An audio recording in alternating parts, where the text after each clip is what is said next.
Top 10 things going through Marco Rubio's mind. Number 10, smooth. It would have been less awkward had he been wearing one of these on his head during the speech. Oh my God, I asked for sparkling water.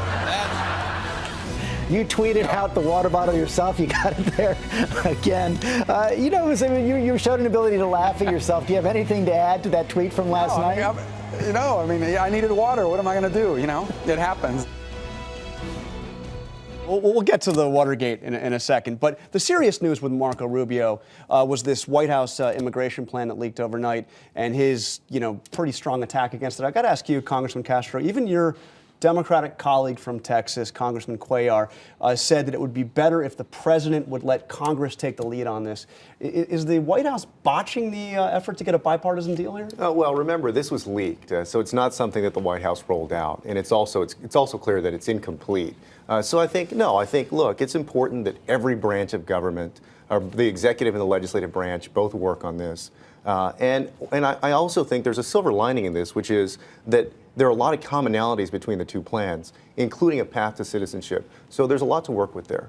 But let me ask you what I asked Dennis McDonough, why have they even talked to Rubio about this? Well, I mean, the only people that have gone down to the White House, it's all Democrats. Sure. Well, and I think because all of that is still in the process. It hasn't happened yet. It will happen before something is acted upon, and certainly before something is passed. Stuart. Well, I hope that they speak to the senator about it, because to have success here, you have to have a plan that passes and that has not only the votes to get it, but it has a consensus of support among the people. And that's the great missing element here, is a consensus of what needs to be done. And you have a moment here that's been created. It's a tremendous opportunity for the president to show leadership here. You have a senator in Marco Rubio who is showing, I think, true courage here and trying to solve a problem. They should go forward and not just stall here. And George, I have to say, the White House seems genuinely irritated that this leaked.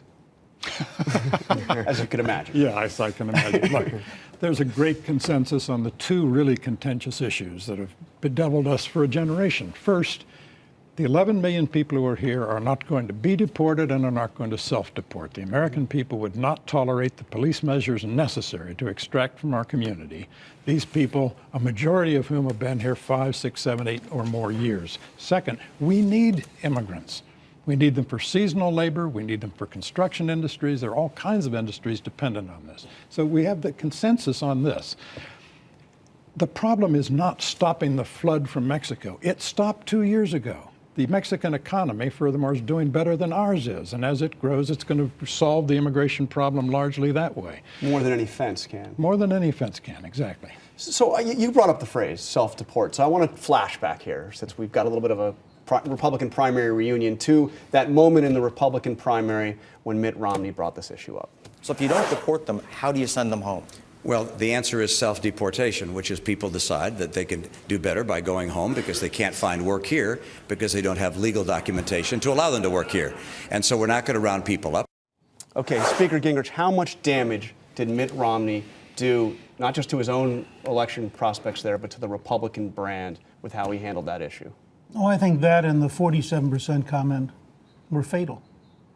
If you look at the polling data from Univision and others, the minute he got into self-deportation, both Asian Americans and Latino Americans said, don't talk to me about jobs. You're going to deport me. You think my grandmother's going to go home?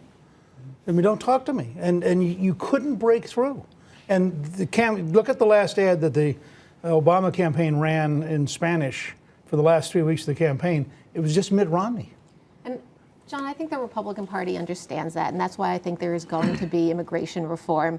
The president wants it. It's really his top legislative priority. The Republican Party wants it for the reason that it would like to regain the presidency at some point. But Congressman Ryan, in his interview with you, used the phrase delicate balance. And there are two delicate balances here. The first is the balance of whether the degree to which the president inserts himself into the process, the legislative process, or whether he holds back. For the White House, there's a little bit of a rerun of health care here, where they held back too long and let the process slip away. But they've been urged to stay out a little bit, so you have that back and forth. The other delicate balance is the degree to which the Republican Party can bring itself to do what it knows it needs to do in terms of comprehensive immigration reform. And so I think the unhappiness that Senator Rubio expressed also reflected the delicate nature of how far Republicans can go in creating that pathway to citizenship. Let me say something.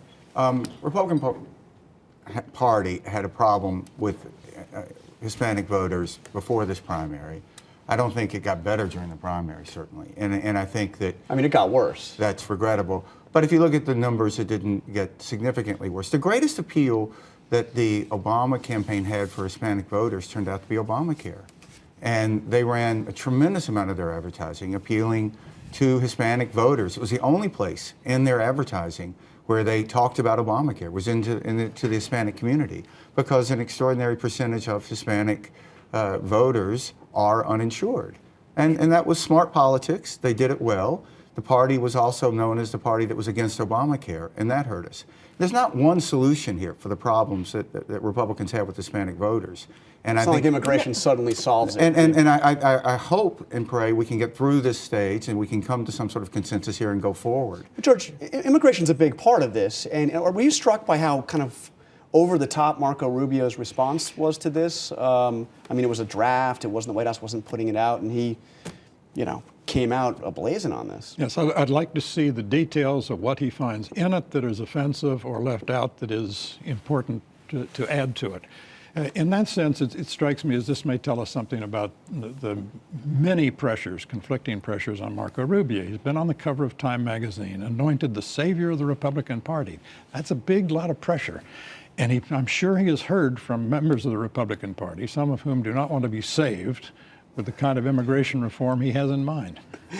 And Jonathan, I would point out, I think that's right. I think his response was very eager. I think within 30 minutes after USA Today broke that story, they had put something out. I think it'd be better to be constructive, to actually get with the White House, get with the Democratic folks in Congress, and figure out what we can do to work together on this. But go ahead. Well, and I would also say that as far as immigration goes, I think healthcare, education, other issues for the Latino community are very important, just like all Americans.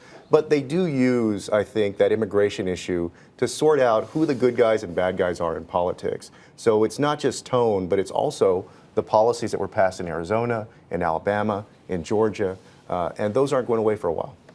Yeah, but I think there's a very important part of this that the Obama administration probably can't bring itself to deal with. An Obama immigration plan is not going to pass the House. He needs a Rubio Obama plan. I'm just saying, just start from just as a Bush Social Security plan after 2004 was dead because it was the Bush Social Security plan. So if you want to actually get legislation, will a Rubio immigration plan pass the House? I think a Rubio and the House Republicans and House Democrats have been meeting on immigration. I mean, I think there will be a House immigration bill that has a very substantial support that Boehner and Cantor and others will be supporting. And I think that negotiated with a Senate immigration bill that has to have bipartisan support could actually get to the president's desk. But an Obama plan led and driven by Obama in this atmosphere, with the level of hostility towards the president and the way he goads the hostility, I think it's very hard to imagine that his bill is going to pass the House. Well, Newt brings up actually the really interesting leadership conundrum of Obama, because on the one hand, you have Republicans at times demanding that the president lead and demanding the president's plan, and then you have the reality on the ground that when the president does lead, the answer is no way. It becomes radioactive. Because it's, yes. And so go ahead. That has become a litmus test for the president. Is this about politics or is it about passing a bill? Right. Because you have in Senator Rubio someone who really is doing something here extraordinary, trying to.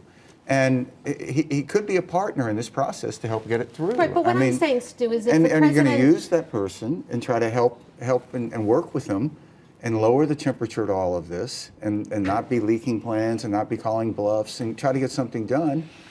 You could get, this is a moment. Well, we don't know who leaked, and the question, I'm a big believer in working together, and I'm a big believer in reaching out. I also think Newt's exactly right. If you reach out too publicly, if you embrace too much, you're going to doom your plan, and so it's very complicated, and especially because of the cross pressures on Rubio and the Republican Party that George mentioned. If the president wants any substantial legislative achievement in the next 4 years, and every hour that passes, his power begins to leach away. It's got to be this. Go back to, it's as distant as the Peloponnesian Wars now, but go back to Tuesday night's speech. He says he's going to redesign our high schools. No, he didn't. He says he's going to have manufacturing hubs, which is a recipe for dozens, scores of cylinders along the way, and more crony capitalism. He says we're going to double down on Head Start. We have 47 years of experience with Head Start, and we know that all the good is dissipated by the third grade. None of that's going to happen. This could happen. So the stakes are extremely high for the Republicans here, not just the president in terms of a legislative achievement. We have this much talked about Republican reboot. I want to take a look at the New York Times Magazine has a cover story today on the Republicans and their problem with technology. And Stuart, this quote caught my eye. Romney's senior strategist, Stuart Stevens, may well be remembered by historians as the last guy to run a presidential campaign who never tweeted. Believe me, if I had tweeted in this campaign, this whole discussion we've been having about the Second Amendment would probably be replaced with one about the First Amendment and whether or not it should actually apply to tweeting. Listen, I don't think that it would be a great mistake if we thought that technology in itself is going to save the Republican Party. Technology is something, to a large degree, you can go out and purchase. And if we think that there's an off-the-shelf solution that you can go out and purchase for the Republican Party, it's wrong. You know, we've had a lot of chance now since the campaign to spend time with the Obama folks. And sometimes they have better technology. In some cases, we have better technology. We don't have a 140-character problem in the Republican Party. We have a larger problem that we have to look at and be patient about it. And trying to think that there's one solution like this, I just don't think it's Are we ever going to get you on Twitter, though? We can discuss that. So no, you disagree with this? You think there's a big technology problem? But I think the way Stuart just said it is exactly right. The technology problem is a culture problem. I mean, the Democrats had 54 data analysts and were hiring PhDs in advanced math because they were using the most advanced decision processes in the country. They were bringing in behavioral scientists. They were trying to figure out how do you talk to 311 million people and do so in a way that you can survive 8% unemployment and get reelected. And it worked. Now, I think it's actually, he's right in the sense it's a cultural problem. None of our consultants would have imagined hiring 54 people in the decision area. None of them would have imagined having 24 people, did nothing full-time except emails, and then blind tested the best emails to see which ones worked. I mean, they are a Super Bowl team that we ought to respect deeply. And we are currently a mid-level college team floundering around. And I agree, it's not just, you can't just go out and buy this. This is a fundamental rethinking of how you relate to the American people. And frankly, most of it, I mean, I'm embarrassed to say, I thought Election Day we'd win. I couldn't imagine this economy and Obama getting reelected. And that made me think, if your airplane hits the mountain, maybe you better buy new radar. Yeah, you definitely had a radar issue there. Hey, I very quickly, because I want to move on. The Republican Party's technology problem is a little like its immigration problem. It's necessary, but not sufficient for it to get up to speed on those things. It won't help it win. I think about the Republican Party like the old joke about how many therapists does it take to change a light bulb. The light bulb has to change. The Republican Party has to decide it wants to change. So I want to move on to this dust-up over Chuck Hagel. And George, the Republicans delayed this. I don't really understand what's going on in the Senate because a lot of those who voted against having the vote said, no, I'll let it happen in 2 weeks. Are the Republicans playing a dangerous game here by blocking Hagel and Brennan, defense and CIA, when they know that both of them are ultimately going to be confirmed? But because they do know that, and because most sensible Republicans believe that a president is owed vast deference in picking his cabinet, because the cabinet leaves when he leaves and the cabinet exists to implement his policies. Neither is true of judicial appointments, for example. Now, Chuck Hagel took that principle and made it really hard to subscribe to with this appalling performance in his hearing. Nevertheless, if the president wants a terrible Secretary of Defense, he's got a right to him. And I think he'll get him. No, There's an endorsement. So why are the Republicans playing this game? Well, but there's a secondary part of this, which I think George would subscribe to. The Constitution divides power. This is one of the first occasions where you see the Republicans in the Senate get together and say, you know, we want to remind the executive branch that you have to have some deference to us. I mean, Lindsey Graham's point is, tell us the rest of the Benghazi story. Other folks would like to know more about where did Hagel's money come from. And I don't find it unseemly to say to a potential Secretary of Defense or Secretary of the Treasury, tell me what you've been doing, where your money's come from while you've been out of public office. Okay, but Jonathan, let me point out also that you had North Korea doing its nuclear test. We've got a drawdown on Afghanistan, all of these very significant issues. And Chuck Hagel is being asked about speaking fees that he may have received 3 or 4 or 5 years ago. May or may not have received. And I want to show you the one guy more than any other that has blocked this is the new Senator Ted Cruz. He's barely been in office a little over a month. And listen to this exchange he had with John McCain. It is at a minimum relevant to know if that $200,000 that he deposited in his bank account came directly from Saudi Arabia, came directly from North Korea. Senator Hagel is an honorable man. He has served his country, and no one on this committee in any time should impugn his character or his integrity. Now, Cruz went on to say, I don't have any evidence that money's come from North Korea, but I mean, this is a fellow member of the Texas delegation. Sure, and I've met Ted, and he's always been nice to me, but that was quite frankly shameful to suggest that somebody that was a decorated veteran in Vietnam, who was wounded and hurt for his country, was not loyal to his country, I think, really is quite harsh and had no place there. He's not running for senator congeniality, and he doesn't much care. There was no predicate for suggesting that that money came from North Korea or any other scary, horrible country. And as the former Solicitor General of Texas, he ought to know better than that. If you look at this Cruz story the Hagel story more broadly, if Washington wanted to come up with a way to look worse, I can't imagine one. First of all, I'm with George. The president is entitled to his nominee, but his performance, I was going to go with execrable, but I'll settle for appalling. It was an appalling performance. Okay. And now the Republicans just want to make themselves look even more obstructionist with a country that's frustrated with that. I mean, come on. Confirm the guy. Don't like him, but vote against him. This is just such Washington nonsense. You look at what Democrats did to Clarence Thomas. You look at what Democrats did to Judge Bork. You look at the 3 months that the John Tower was hung out to dry by the Senate.